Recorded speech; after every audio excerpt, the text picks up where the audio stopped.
प्रिय संस्कृत मित्राणी नमः संस्कृताय। आज हम आपके सामने नीति शतकम भर्तृहरि जी की रचना है। किसकी रचना है? भर्तृहरि की रचना है। उसका हिंदी अनुवाद पार्ट 1 आपके सामने लेकर उपस्थित हुए। सबसे पहले मंगलाचरण श्लोक संख्या 1 का हिंदी अनुवाद। दिशा और काल आदि द्वारा अपरिमेय अनंत तथा ज्ञानमय रूप वाले केवल निजी अनुभव द्वारा जानने योग्य शांत एवं ज्योति स्वरूप ब्रह्म को नमस्कार है। अथ मूर्ख पद्धति श्लोक संख्या 2 का अनुवाद।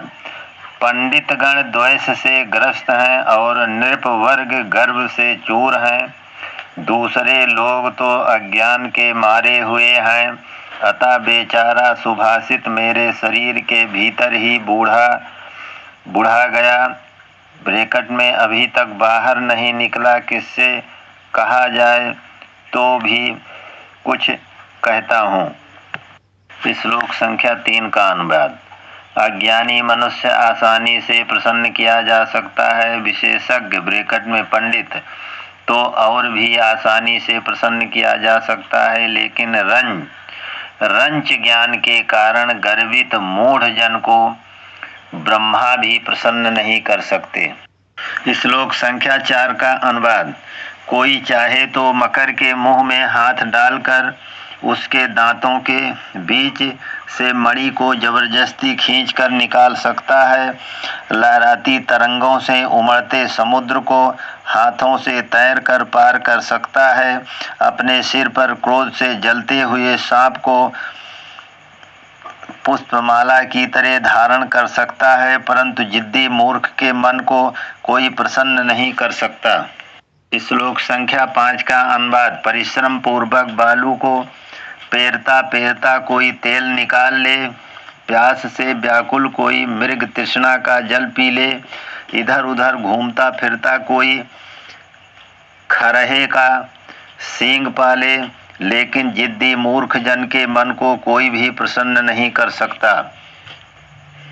श्लोक संख्या 6 का अनुवाद। जो अपनी अमृत वर्षिणी सूक्तियों द्वारा मूर्खों को बलात् प्रसन्न करना चाहता है, वो कोमल कमल नाल के तंतु से मदमत्त हाथी को बांधना चाहता है। शिरीष सीटी वाला सा छोटी की मात्रा रा बड़ी की मात्रा पेट चिरवा सा। शिरीष पुष्प के किनारे से वज्रमणि हीरे को काटना चाहता है और खारे समुद्र को दो एक बूंद मधु डालकर मीठा बनाने की चेष्टा करता है।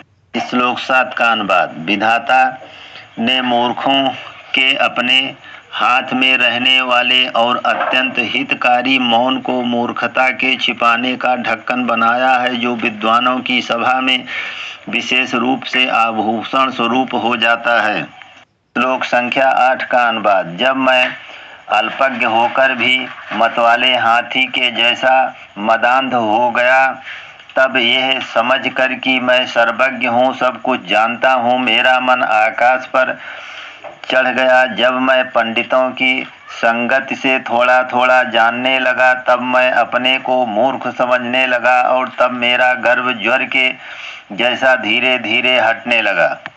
9 का अनुवाद। कीड़ों से भरी लार से भीगी दुर्गंध मैं हेय निर्मांस गधे की हड्डी को बड़े चाव से चबाता हुआ कुत्ता अपने पास खड़े हुए इंद्र को भी देख कर नहीं लजाता, परवाह नहीं करता, नीच अपनाई हुई वस्तु की तुच्छता की परवाह नहीं करता, स्वगृहीत वस्तु की क्षुद्रता पर ध्यान नहीं देता। 10 का अनुवाद। गंगा स्वर्ग से शिव के मस्तक पर गिरी, शिव के सिर से हिमालय पहाड़ पर, हिमालय पहाड़ से पृथ्वी पर और पृथ्वी पर से गिरकर समुद्र में जा मिली। इस तरह नीचे से नीचे गिरती गई। वास्तव में बात यह है कि जिनका विवेक भ्रष्ट हो गया है, उनका पतन सैकड़ों प्रकार से होता है। श्लोक 11 का अनुवाद। आज आग आग जल से बुझाई जा सकती है, सूर्य का ताप छाते से रोका जा सकता है, तीक्ष्ण अंकुश से मतवाला हाथी वशीभूत किया जा सकता है, गदहा और बैल भी डंडे से सीधे किए जा सकते हैं, रोग औषध सेवन से हटाया जा सकता है, विष भी मंत्र तंत्र से दूर किया जा सकता है, प्रत्येक वस्तु की दवा शास्त्र में विहित है, पर मूर्ख की दवा कुछ भी नहीं है। श्लोक 12 का अनुवाद। यह तो जड़ता उस राजा की है जिसके राज्य में ऐसे ऐसे प्रसिद्ध कवि धनहीन रहकर निवास करते हैं, जिनकी वाणी परम मनोहर और शास्त्रों के ज्ञान द्वारा परिष्कृत है और जिनका ज्ञान शिष्य मंडली में वितरण करने योग्य है। सुधी गण तो धन के बिना भी महान है, बड़े पूज्य हैं। मणि कुत्सित ब्रैकेट में खराब नहीं कुत्सित है, वह रत्न पारखी जो मणि को ना पहचान कर उसका मूल्य बहुत कम आंकते हैं। श्लोक संख्या 12 से 21 तक विद्युत पद्धति है। श्लोक संख्या 13 का अनुवाद। जो गुप्त विद्या धन चोरों को नहीं दिख पड़ता, जो सर्वदा सुख की वृद्धि करता है, जो याचकों को देने पर सदा बढ़ता ही रहता है और जो कल्पांत होने पर भी नष्ट नहीं होता, ऐसा विद्याधन हे राजाओं जिन महापुरुषों के पास है उनके प्रति घमंड करना छोड़िए, भूल कर भी घमंड ना कीजिए, कौन उनकी बराबरी कर सकता है। श्लोक 14 का अनुवाद। तत्व ज्ञान प्राप्त किए हुए पंडितों का अनादर मत कर, तृण के समान तुच्छ लक्ष्मी उनको बांध नहीं सकती। नवीन मदरेखा से जिन मातंगों के गंड स्थल काले हो गए हैं, उन मातंगों को बांधने के लिए कमल के डंठल का सूत सीकर ब्रैकेट में जंजीर नहीं हो सकता। श्लोक संख्या 15 का अनुवाद। विधाता क्रुद्ध होकर हंसों के कमल वन में विचरण करने के सुख को एकदम नष्ट कर सकता है, पर उसके दूध और पानी को अलग अलग कर देने वाले गुण को नहीं छीन सकता। श्लोक संख्या 16 का अनुवाद। बाह पर बिजौटा पहनने से मनुष्य की शोभा नहीं होती और न चंद्रमा के जैसे उज्ज्वल मान मुक्ताहार पहनने ही से, न स्नान करने से, न चंदनादि अंगराग लगाने से, न पुष्पमाला धारण करने से और न केश पासों को सजाने ही से उसकी शोभा होती है। सुसंस्कृत वाणी ही एक वस्तु है जो मनुष्य को सुशोभित करती है और सब भूषण तो नष्ट हो जाते हैं, मणि रूपी भूषण ही सदा बना रहता है, कभी नष्ट नहीं होता। श्लोक संख्या 17 अनुवाद। विद्या ही मनुष्य की सबसे बड़ी सुंदरता है, यही उसका छिपा हुआ सुरक्षित धन है। विद्या ही भोग विलास देने वाली, यश और सुख देने वाली है तथा गुरुओं का भी गुरु है। विदेश में विद्या ही मित्र बनती है, विद्या परम देवता है। राजाओं के बीच में विद्या ही पूजी जाती है, धन नहीं पूजा जाता। विद्या विहीन मनुष्य पशु के समान है। श्लोक संख्या 18 का अनुवाद। यदि मनुष्य के पास क्षमा है तो कवच की क्या आवश्यकता है, यदि क्रोध है तो शत्रुओं की क्या कमी है, यदि सगे संबंधी लोग हैं तो अग्नि का क्या प्रयोजन, यदि मित्र हैं तो उत्तम औषधियों का क्या प्रयोजन, यदि साथ में दुष्ट लोग हैं तो सांपों की क्या आवश्यकता, यदि निष्कलंक विद्या है तो धन की क्या आवश्यकता, यदि मनुष्य में लज्जा है तो आभूषणों का क्या प्रयोजन, यदि काव्य करने की शक्ति है तो राज्य की क्या आवश्यकता। श्लोक संख्या 19 का अनुवाद। जो अपने लोगों पर अनुकूलता दिखाते, नौकर चाकरों पर दया दिखाते, दुष्टों के साथ शिष्टता का व्यवहार करते, साधुओं से प्रीति करते, राजाओं के प्रति नीति के साथ बर्ताव करते, विद्वानों के प्रति सिधाई से पेश आते, शत्रुओं के प्रति वीरता दिखाते, अपने गुरुजनों के प्रति सहनशीलता दिखाते, अपनी कांता के प्रति ढिठाई दिखाते। इस तरह से जो लोग ललित कलाओं से निपुण होते हैं, उन्हीं के ऊपर लोक मर्यादा, लोक स्थिति का भार रहता है। श्लोक संख्या 20। सत्य संगत बुद्धि की जड़ता हरती है, वाणी में सत्यता सींचती है, ज्ञान बढ़ाती है, पाप को मार भगाती है, मन को प्रसन्न करती है, सब दिशाओं में कीर्ति फैलाती है। भला कहो, सत्संगत मनुष्यों की कौन सी भलाई नहीं करती। श्लोक संख्या 21। वह सुकृति पुण्यवान सिंगारादि रसों में सिद्ध कबीश्वर विजयी होते हैं, जिनके यश रूपी शरीर में जरा मरण का भय नहीं रहता। अब बोला दूसरा। श्लोक संख्या 22 से 31 तक अथ मान शौर्य पद्धति। 22 का अनुवाद। यद्यपि सिंह क्षुधा से पीड़ित रहता है, बुढ़ापे के मारे निर्बल बन जाता और शिथिल प्राय हो बड़ी दुर्दशा में रहता, उसका सारा तेज नष्ट हो जाता है, जान जाने को ही जाती है, तो भी मान धनियों में अग्रगण्य वो केसरी मदमत्र गजेंद्र के मस्तक को फाड़कर उसके ही मांस को खाने की इच्छा करता है। क्या कभी वो सूखी घास खाता है। श्लोक 23 का अनुवाद। तांत और चर्बी की कुछ मिलावट के कारण मैली एवं मांस रहित हड्डी के टुकड़े को पाकर कुत्ता संतुष्ट हो जाता है, पर इससे उसकी क्षुधा शांत नहीं होती। सिंह अपनी गोद में आए हुए श्रृगाल को छोड़कर हाथी को ही मारता है। विपत्तिग्रस्त होने पर भी सब कोई अपने बल के योग्य ही फल की कामना करता है। श्लोक 24 का अनुवाद।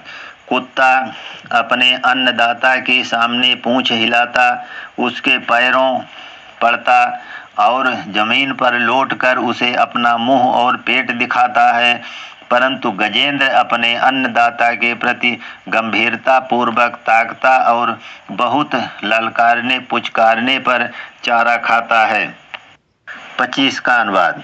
इस परिवर्तनशील संसार में कौन नहीं जन्मता और कौन नहीं मरता, पर यहाँ उसी का जन्म लेना सफल है जिसके जन्म लेने से वंश की उन्नति हो। श्लोक संख्या 26। फूल के गुच्छों की भांति मनस्वियों की दो ही पंक्तियां हैं, या तो सब लोगों के सिर पर चढ़े या वन ही में मुरझा जाएं। श्लोक संख्या 27 का अनुवाद। बृहस्पति आदि 5-6 और प्रतिष्ठित ग्रह भी आकाश में है, पर अपना विशेष पराक्रम दिखलाने वाला राहु उन सब से बैर नहीं करता। देखो भाई, यह दैत्यराज राहु जिसका मस्तक ही केवल बचा हुआ है, अमावस्या और पूर्णिमा के दिन प्रकाशमान सूर्य और चंद्रमा को ही ग्रसता है और किसी को नहीं। 28 का अनुवाद। शेषनाग अपने विस्तृत फनों पर भुवनावली को ढोते, कच्छपराज इसको अपनी पीठ पर धारण करते और उसको भी प्रलय समुद्र अनायास अपनी गोद में ले बैठता है। आहा, बड़ों की चरित्र महिमा असीम होती है। श्लोक 29 का अनुवाद। सगर्भ इंद्र के छोड़े हुए वज्र के प्रहार को पा करके जो प्रहार अग्नि की बहुत चिंगारियों के छिटकने के कारण बहुत ही भयानक थे, मर जाना कहीं अच्छा था, पर हिमालय के पुत्र का, ब्रैकेट में मैनाक का, अपने विपदग्रस्त पिता को कलेश में छोड़कर समुद्र के जल में छिपकर बचना उचित नहीं था। मैनाक की स्पेलिंग है मा में एक मात्रा, ना मा आक मात्रा का, मैनाक। श्लोक संख्या 30। जब अचेतन सूर्यकांत भी सूर्य किरण के छू जाने से जल उठता है, तब तेजस्वी पुरुष पर कृत अपमान को कैसे सह सकता है। श्लोक संख्या 31 का अनुवाद। सिंह का बच्चा भी मदमत्त हाथियों के मस्तक ही पर हमला करता है। सत्वशालियों दंतीसा आधाता व सीटी वाला सा एक मात्रा ला छोटी एक मात्रा या उक मात्रा ऊपर बुंदी। सत्वशालियों का यह स्वभाव ही है, आयु सचमुच तेज का कारण नहीं होती। अर्थार्थ पद्धति श्लोक संख्या 32 से श्लोक संख्या 41 तक। अनुवाद 32 का। जाति रसातल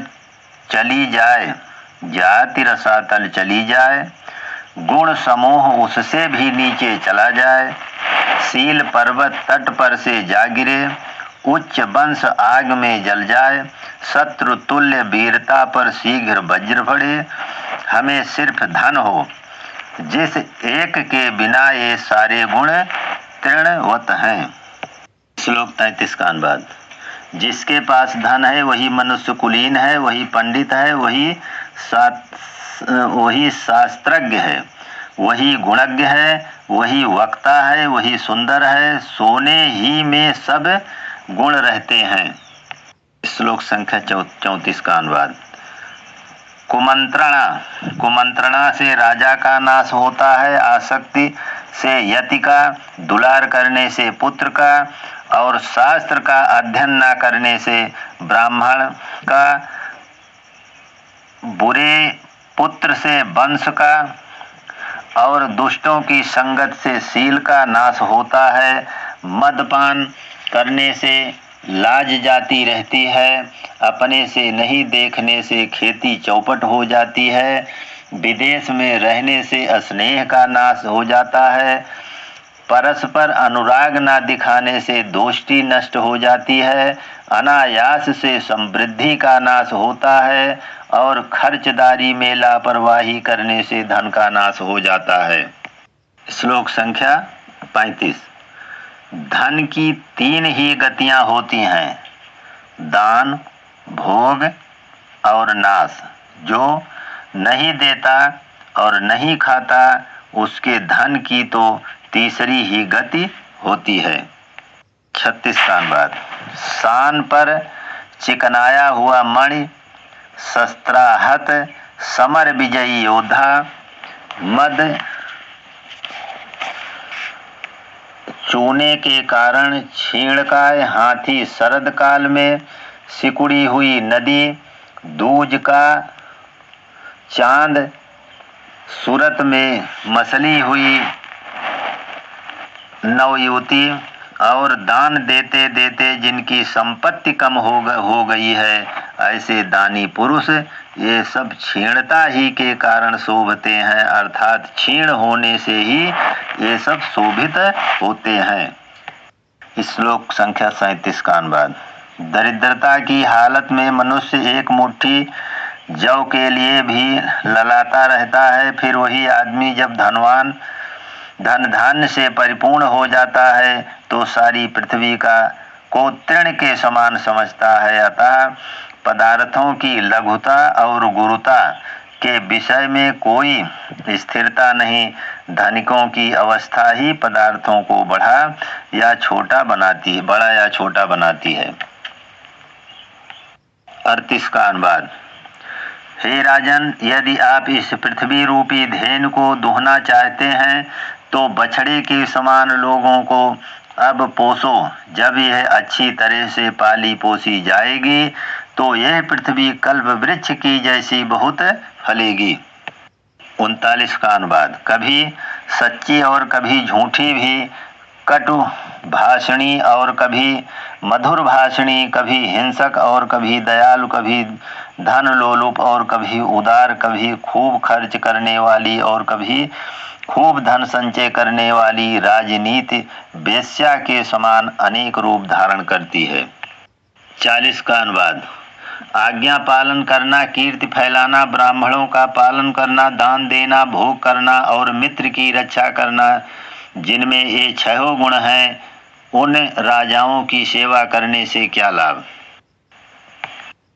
41 का अनुवाद। विधाता ने ललाट में जो थोड़ा या बहुत धन लिख दिया है, वह संपूर्ण मरुभूमि या मेरु पर्वत पर मिलेगा ही।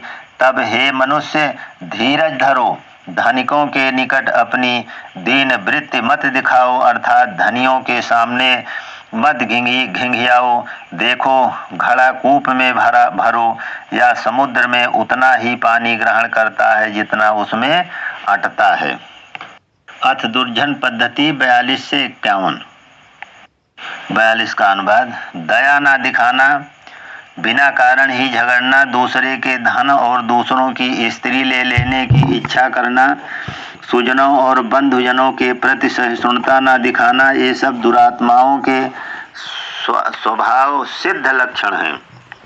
43 का अनुवाद। दुर्जन चाहे विद्या विभूषित भी हो तो भी उसका त्याग करना चाहिए। मणि से विभूषित सर्प क्या भयंकर नहीं होता। 44 का अनुवाद। दुर्जन लोग लज्जाशील पुरुष को जड़ और मतिमंद कहते हैं, धार्मिक व्रति को पाखंडी, पवित्रात्मा को छलिया, सूर को निर्दय, मुनिजन को मतहीन, मिष्टभाषी को दीन, तेजस्वी को अहंकारी, बोलने वाले को बड़बड़िया और धीर स्थिर पुरुष को कमजोर कहते हैं। गुणियों का ऐसा कौन सा गुण है जिसको दुर्जन लोग कलुषित नहीं ठहराते।